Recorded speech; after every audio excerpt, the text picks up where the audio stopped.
कर्म की महिमा। भगवान कृष्ण की कथा प्राचीन काल की बात है, जब द्वारका नगरी समृद्धि और वैभव से परिपूर्ण थी।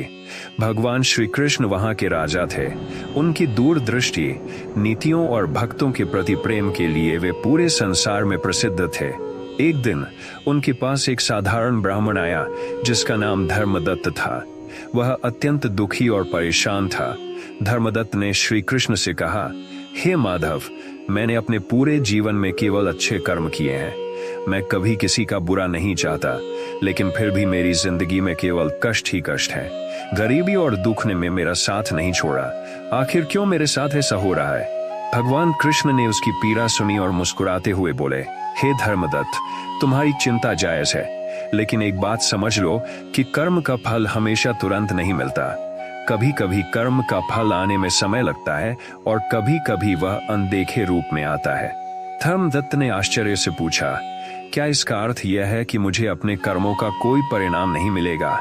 कृष्ण ने अपने सुदर्शन चक्र की ओर इशारा करते हुए कहा, जैसे इस चक्र की गति अनवरत चलती रहती है, वैसे ही कर्म का चक्र भी बिना रुके चलता रहता है। जो बीज तुम आज बोते हो वह कल वृक्ष बनेगा, लेकिन अगर तुम धैर्य नहीं रखोगे तो उसके फल का आनंद कैसे उठा पाओगे? इसके बाद श्री कृष्ण ने धर्मदत्त को एक कहानी सुनाई। बहुत समय पहले एक राजा था जिसका नाम वीरसेन था। वह बहुत ही धर्मी और न्यायप्रिय था।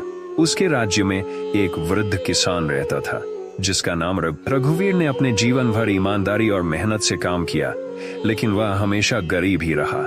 एक दिन राजा ने उससे पूछा, तुमने हमेशा अच्छे कर्म किए, फिर भी तुम इतने गरीब क्यों हो? रघुवीर ने कहा, राजन, मैं अपने कर्म करता हूं और फल की चिंता नहीं करता। भगवान जो देगा वह स्वीकार है। कुछ समय बाद रघुवीर की खेती में अचानक भारी उपज होने लगी।